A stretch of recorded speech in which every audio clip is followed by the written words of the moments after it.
Welcome back to the show, everybody. Dragon Ball Super Broly. The only thing I can say is this. As a fan, I appreciated that this was 100 minutes of doing right by this franchise. Is that even though I'm not as into Dragon Ball Super as I should be, and given now that I've watched this movie, I definitely want to sit down and really get caught up with Dragon Ball Super and everything in it, because this takes place perfectly right after everything that happened. I know what happened at the end of Tournament of Power and everything like that, so you know what I'm saying. So it's not a big deal that I haven't missed any beef, and I appreciate that. But here's the thing that truly, as a fan, as I appreciate. By doing everything you could to make Broly officially canon, you undid a whole lot of wrong in that. You did a whole lot of wrong of everything throwback. And I think that was Dragon Ball Super's point, was to undo all this stuff that, because of reasons and things like that, is that now Broly has real character motivation. You know what I'm saying? It's more than when you're pissing me off because you're crying. No, that's not a thing. Jealous ones will indeed still envy. That's all day, every day. You know what I mean? Jealous ones will still envy. It's that understanding and knowing that Broly had the potential and King Vegeta just hating. You know what I'm saying? But in the end, even Paragus admitted he was right, and he was. But the thing is that we'll get to more of that later. The most important thing that this movie did, that because of what we know about the legendary Super Saiyan and Super Saiyan God and all the legends surrounding it, Bardock just dies now. No getting plucked out of time, becoming the Super Saiyan. You just die, Holmes. That's it. Not saying Bardock is my dude, don't get me wrong, but I always thought that was some of the dumbest, ignorant shit ever. And I'm glad that in canon, none of it matters. None of it is important. None of it matters. That Bardock is just a guy married to Gina who has a son who will become the world's ultimate fighter. That's great. Super wonderful. You know what I'm saying? I appreciate all of that because, again, in this 100 minutes, because of getting that backstory together and doing all that, you did a lot of good. You were able to introduce little bitty little mini Frieza sitting up here subjugating whole races and stuff. You know what I'm saying? Like, you get that in there.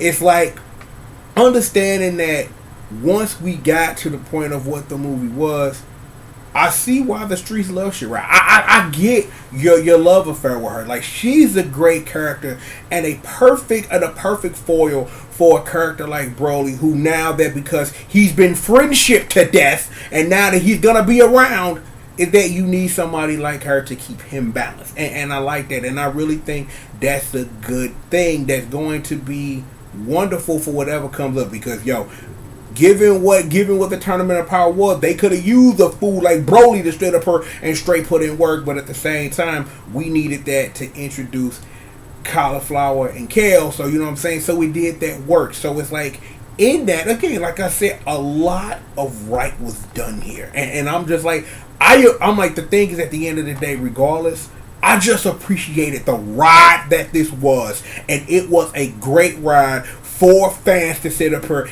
and just watch this fight, and it was so dumb every single step of the way. Every single step of the way did nothing more than entertain, and like, it wants me, and I'm like absorbing all this. I want to watch Dragon Ball Super now. Like, if y'all don't know, because I talked about this a while back, I've only watched the first episode of Dragon Ball Super, and that was the sub when that first dropped. Only thing I remember, Goku was doing farming shit. Old man Goku had a farm. He just a lady deadbeat, and that's just what it was. I appreciate what this did for Dragon Ball lore.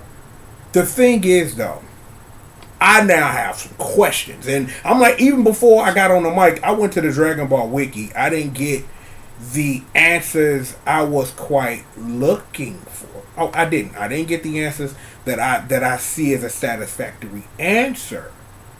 But given what things are and what they were, is what Broly doing, is this the shift over to what Super Saiyan 4 might be, because Paragon said it itself, is that what Broly was doing was absorbing blood sways, and if you watch GT, you know all about blood sways and tuffles and shit, and baby Vegeta, oh boy.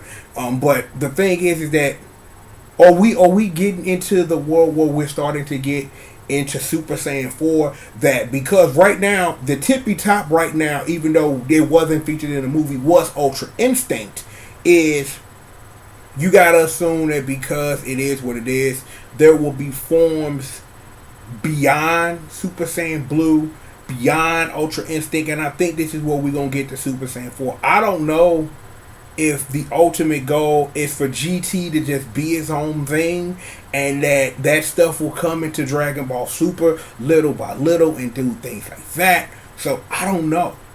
But again, I will say this again because it bears repeating.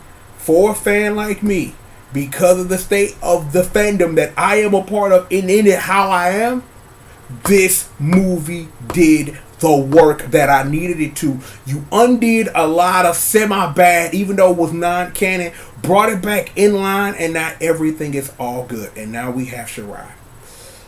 All praise Shirai. Thank you, Mentai guys.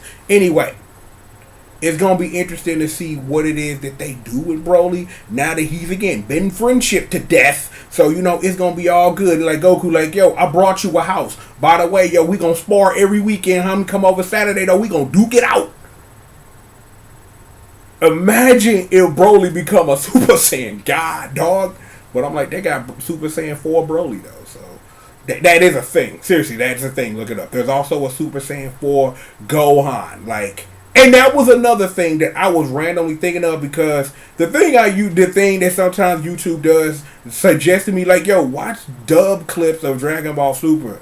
And I saw him turn into Mystic form, and that brought up a question that I never thought about before until right now.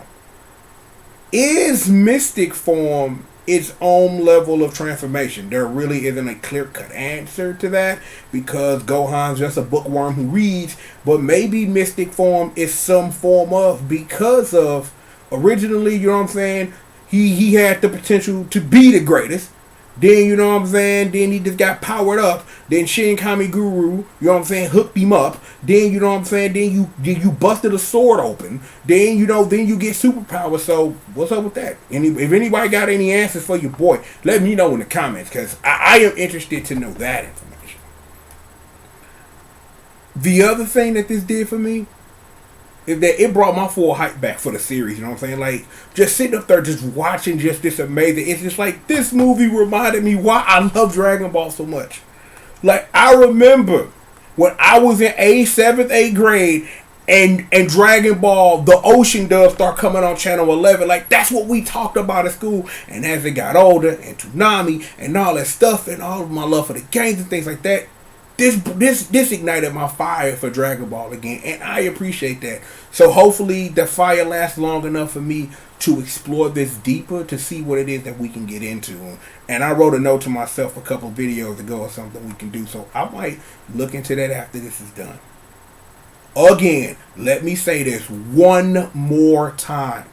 This movie, in 100 minutes, did a whole bunch of good for Dragon Ball, and that I appreciate, and that I thank the movie for doing. It was great all around. Again, like I said, just ignited my fire about reminding me why I love Dragon Ball. Just a great movie. So if you haven't seen it, it's out there somewhere for you to find, for as long as it's able to find. So you probably ain't got a lot of time left, so you should get that together. But regardless though, I am the one and the only triple G.O.D. You're live right here on Team GRF TV. Sit back, relax, and stay tuned, man. You know I got more of what you need. And again, we will have it right here for you right after these. Bang! Commercial messages.